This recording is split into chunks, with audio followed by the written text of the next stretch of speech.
Hello everyone, welcome to my channel. Friends, આજે બહુ જ સરસ રેસીપી લઈને આવી છું. આ છે ચીઝ કેક. પણ ચીઝ કેક છે એ એકદમ સરળ અને સીધી ભાષામાં તમને સમજાવવાનો પ્રયત્ન કર્યો છે અને બહુ જ ઓછા ઇન્ગ્રેડિયન્ટ્સ છે અને એકદમ સચોટ રીતે તમને બતાવવાનો પ્રયત્ન કર્યો છે કે ખરેખર ચીઝ કેક કેવી રીતે બને છે. અને આજે મેં બેઝ બનાવ્યો છે. આ છે ચીઝ ક્રીમ છે, મારી બિસ્કિટ, બટર, દહીં, કન્ડેન્સ મિલ્ક છે, ફ્રેશ ક્રીમ છે, કોર્નફ્લાવર છે, દળેલી ખાંડ છે. હું તમને આગળ જણાવતી જાઉં. સૌથી પહેલાં અહીંયા એક્ઝેક્ટ 15 નંગ મેં લીધા છે મારીગોલ્ડના. 15 નંગ છે એને મેં રીતે સરસ ક્રશ કરી લીધા છે. અને આ છે 40 ગ્રામ જેટલું બટર, જેને મેં માઇક્રોવેવ કરી લીધું છે. બધું જ સરસ એકવાર મિક્સ કરી લઈશું. અને એનું ટેક્સચર છે ને એકદમ સરસ રેતી જેવું લાગવું જોઈએ, સેન્ડી ટેક્સચર આવવું જોઈએ એનું. તો આપણું આ જે મિક્સર છે એ બી સરસ રેડી છે. મેં અહીંયા લૂઝ બોટમ ટીન લીધું છે. આ જે ટીન છે એ 5 ઇંચનું છે અને નીચેથી એની જે બોટમ છે એ લૂઝ છે, જે સ્પેશિયલી ચીઝ કેકમાં વપરાતી હોય છે. એ ટીન મેં લીધું છે. આપણું જે બિસ્કિટનું મિશ્રણ છે એને એકદમ સરસ પ્રેસ કરી દીધું છે. તમે જો નીચેથી લૂઝ બોટમ છે. અને હવે આપણે આગળની પ્રોસેસ કરીએ ત્યાં સુધી આપણે એને ફ્રીજમાં મૂકી દઈશું. હવે મેં અહીંયા 150 ગ્રામ ક્રીમ ચીઝ લીધી છે અને અત્યારે જેટલી પણ વસ્તુ છે એ બધી જ રૂમ ટેમ્પરેચર પર છે. 150 ગ્રામ ક્રીમ ચીઝ લીધી છે, એને એકવાર સરસ મિક્સ કરી લઈએ. જો તમારી પાસે ઇલેક્ટ્રિક બીટર ના હોય તો તમે હાથથી પણ કરી શકો છો, પણ ઇલેક્ટ્રિક બીટર હશે ને તો કામ જલ્દી ફટાફટ થઈ જશે. સાથે હું અહીંયા લઈ રહી છું 1/4 કપ દળેલી ખાંડ અને ચમચીથી જુઓ ને તો 3 ટેબલ સ્પૂન થાય છે. એને પણ એકદમ સરસ મિક્સ કરી દેવાની છે. ફ્રેન્ડ્સ, ખરેખર આ બહુ સરસ રેસીપી છે, તમે એકવાર જરૂર બનાવજો. આ છે 1/4 કપ કન્ડેન્સ મિલ્ક. તમે જો 1/3 કપ મેં લીધો છે, પણ 1/3 કપ જે છે એ પણ થોડો ઓછો છે, એટલે એક્ઝેક્ટ 1/4 કપ છે. 1/4 કપ દળેલી ખાંડ લીધી છે અને 1/4 કપ આપણે લીધું છે કન્ડેન્સ મિલ્ક. અને સાથે 1/4 કપ લીધું છે ફ્રેશ ક્રીમ, જે અમૂલનું બ્લુ પેકેટ આવતું હોય છે એ જ લીધું છે. અને સાથે 1 ટેબલ સ્પૂન લઉં છું કોર્નફ્લાવર અને 1 ટેબલ સ્પૂન મોડું દહીં, સાથે થોડા ટીપા વેનીલા એસન્સના.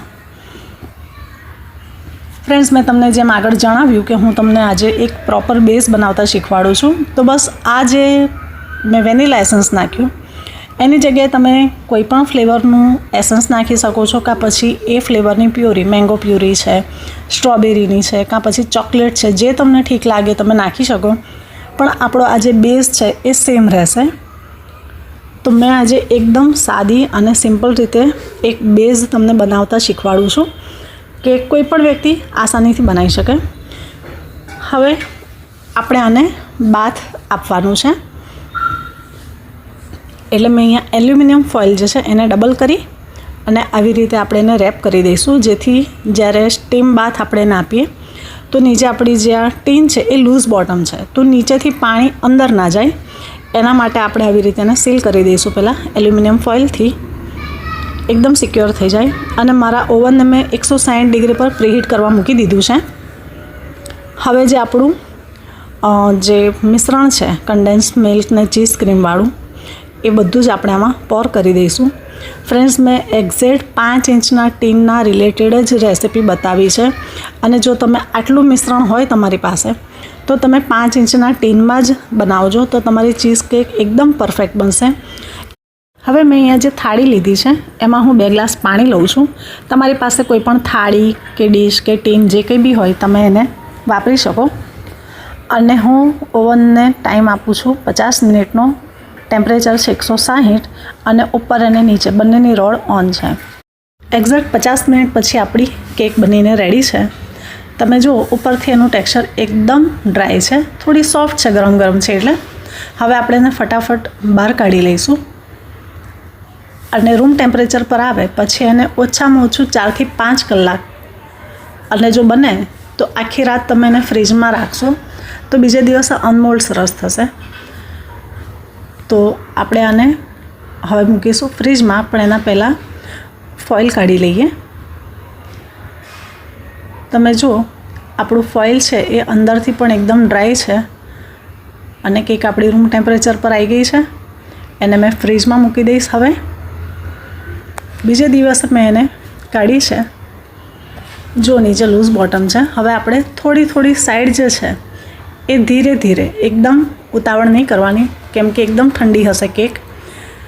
હવે નીચે આવી રીતે ગ્લાસ કે કંઈ પણ રાખી અને સાઈડ પરથી આપણે ધીરે ધીરે નીચે ટીન લેતા જઈશું તો આપણી જે ચીઝ કેક છે એ આસાનીથી અનમોલ્ડ થઈ જશે. તમે જુઓ કેટલી સરસ બેક થઈ છે અને એકદમ સ્ટીફ થઈ ગઈ છે. એનો શેપ એકદમ સરસ છે. આપણે આમાં કોઈ જિલેટીન યુઝ નથી કર્યું. ખાલી ને ખાલી 1 ચમચી કોર્નફ્લાવર જ લીધો હતો. પણ એનું ટેક્સચર તમે જુઓ, કોઈ નહીં કે તમે આને ઘરે બનાવી છે.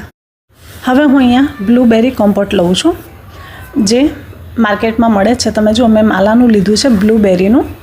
તમારી પાસે જે પણ ફ્રૂટનું હોય કે પછી તમને કોઈ પણ ફ્રૂટ ગમતું હોય તો એને તમે આવી રીતે વાપરી શકો. થોડું તમે અંદર પણ નાખી શકો, પણ મેં અંદર ખાલી ને ખાલી તમને બેઝ બતાવવા માટે જ મેં અંદર પ્લેન રાખ્યું છે અને ઉપર આવી રીતે ખાલી બ્લૂબેરીના કોમ્પોટથી, એના ફિલિંગથી ગાર્નિશ કર્યું છે. તમે જુઓ આસાનીથી લઈ શકાય એટલી સ્ટીફ છે. આના હું નાના 6 પીસ કરીશ. ફ્રેન્ડ્સ, આ ખરેખર બહુ સરસ રેસિપી છે. તો ઘણા બધાએ મને કીધું હતું પણ ખરું કે ચીઝ કેકની રેસિપી શેર કરજો. તો તમારી સાથે એકદમ સાદીના સરળ ભાષામાં જેટલું બને એટલા એક્ઝેક્ટ ઇન્ગ્રેડિયન્ટ્સથી મેં તમને આ રેસિપી બતાવી છે. તો આશા રાખું છું કે આ રેસિપી તમે શ્યોર બનાવજો અને મને કમેન્ટમાં જણાવજો કે તમારી ચીઝ કેક ઘરે કેવી બની. આવી રીતે આપણે એના ધીરેથી 6 પીસ કરવાના છે. જો છરી વધારે ખરાબ થઈ જાય, એટલે કે એના ઉપર વધારે ફિલિંગ લાગી જાય, તો એકવાર છરી સાફ કરી લેવાની. તમે જુઓ એકદમ એક્યુરેટ એના પીસ થયા છે અને એનું જે ફિનિશિંગ છે એ પણ એટલું સરસ છે. આપણી જે ક્રીમ ચીઝ છે જે આપણે અંદર એડ કરી હતી એ પણ એકદમ સરસ સ્ટીફ છે. હું તમને આનું વેઇટ કરીને બતાવું. એક્ઝેક્ટ 500 ગ્રામ આપણી આ કેક બનીને રેડી છે. આશા રાખું છું કે તમને મારી આ રેસિપી ગમી હશે. જો ગમી હોય તો એક લાઇક કરજો, કમેન્ટ કરજો અને ચેનલને સબસ્ક્રાઈબ પણ કરજો. તો ચાલો ફરી મળીએ આવી એક નવી રેસિપી સાથે. ત્યાં સુધી બાય બાય.